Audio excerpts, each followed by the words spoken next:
السلام علیکم ناظرین۔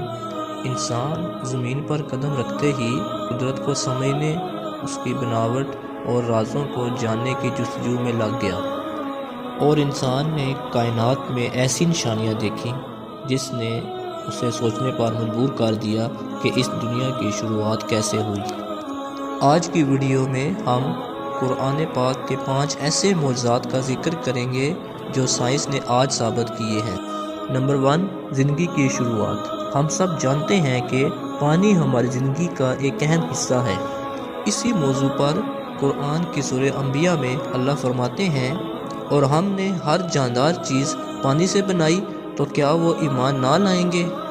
آج ہمیں سائنس بتاتی ہے کہ زمین پر رہنے والی مخلوقات کے سیلز پانی سے بنے ہوئے ہیں۔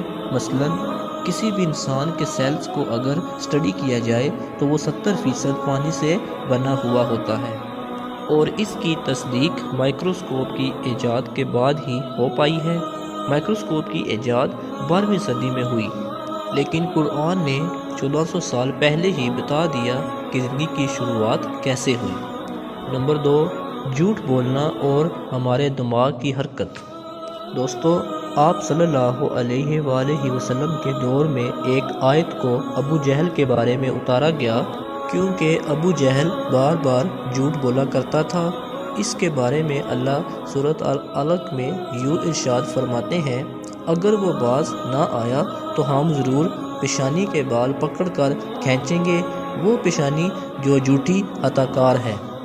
دوستو، اس آیت میں دماغ کے سامنے والے حصے کو جھوٹا اور خطا کار قرار دیا گیا ہے۔ یہ آیت 2 وجہ سے بڑی خاص ہے۔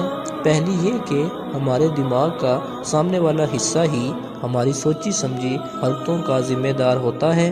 اسے فرنٹل لوب کے نام سے جانا جاتا ہے۔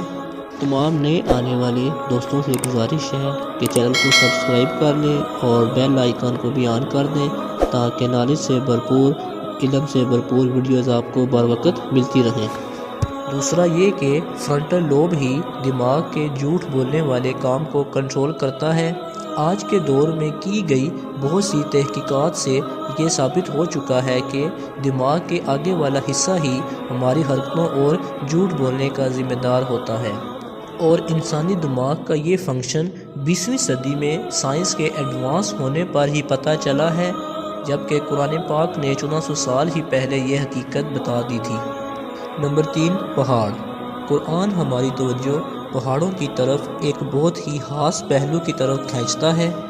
قرآن کی سورہ نبا میں اللہ فرماتے ہیں کہ ہم نے زمین کو آرام کرنے والی جگہ نہیں بنایا، اور پہاڑوں کو میخیں یعنی کیل۔ قرآن کا مفہوم ہے کہ پہاڑوں کی جڑیں زمین کے بہت اندر تک دبی ہوئی ہیں، اور اس کی تصدیق جیو فزکس کی کتاب دی ارتھ میں ملتی ہے کہ پہاڑ جتنا زمین کے اوپر ہوتے ہیں، اس سے کہیں زیادہ زمین کے نیچے ہوتے ہیں، جس کی ایک مثال ماؤنٹ ایورسٹ ہے، جو کہ دنیا کی سب سے اونچی چوٹی ہے، جس کی زمین کے اوپر کی اونچائی 9 کلومیٹر ہے، جبکہ زمین کے اندر اس کی گہرائی تقریباً 125 کلومیٹر کے قریب ہے۔ اور اس کا پتہ 20ویں صدی کے شروعات میں پلیٹ ٹیکٹینک کی ایجاد کے بعد ہی ممکن ہوا ہے، جبکہ قرآن نے 1400 سال پہلے ہی ہمیں یہ بتا دیا تھا۔ نمبر 4، آسمان ہماری حفاظت کرتا ہے۔ زمین کو آسمان سے آنے والی الٹرا وائلٹ شعاؤں سے بچانے کے لیے آسمان ایک اہم کردار ادا کرتا ہے۔ اگر آسمان نہ ہوتا تو سورج کی شعاعیں زمین پر زندگی کو جلا کر ختم کر چکی ہوتی۔ آسمان زمین کے چاروں طرف لپٹے ہوئے کمبل کی طرح ہے، جو زمین کو جما دینے والی ٹھنڈ سے بچائے رکھتا ہے۔ آسمان کے اوپر کا ٹیمپریچر -270 سینٹی گریڈ ہوتا ہے، یعنی یہ ٹھنڈ زمین پر زندگی کو جما کر ختم کر سکتی ہے، مگر آسمان ہمیں سورج کی الٹرا وائلٹ شعاعوں اور شدید جما دینے والی ٹھنڈ دونوں سے ہی محفوظ رکھتا ہے۔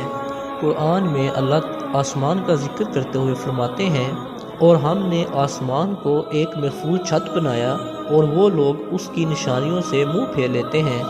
نمبر 5، لوہا، جو کہ زمین پر مختلف شکلوں میں پایا جاتا ہے، مگر یہ زمین کی میٹل یا دھات نہیں ہے، بلکہ آسمان سے یہاں آیا ہے۔ یہ ایک چونکا دینے والی بات ہے، مگر یہ ایک حقیقت ہے۔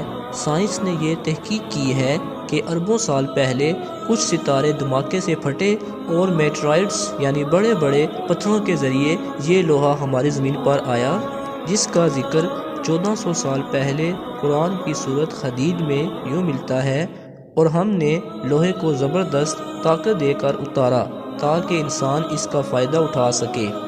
دوستو، آج کی ویڈیو بتانے کا مقصد یہ ہے کہ قرآن نے ہمیں بار بار غور و فکر کرنے کی ترغیب دی ہے۔ قرآن نے صرف مسلمانوں کو نہیں بلکہ تمام انسانوں یعنی مسلم اور غیر مسلم سب کو غور و فکر کرنے کی ترغیب دی ہے، اور دنیا میں ترقی وہی کرے گا جو غور و فکر کرے گا اور کائنات کے رازوں کو جاننے کی کوشش کرے گا۔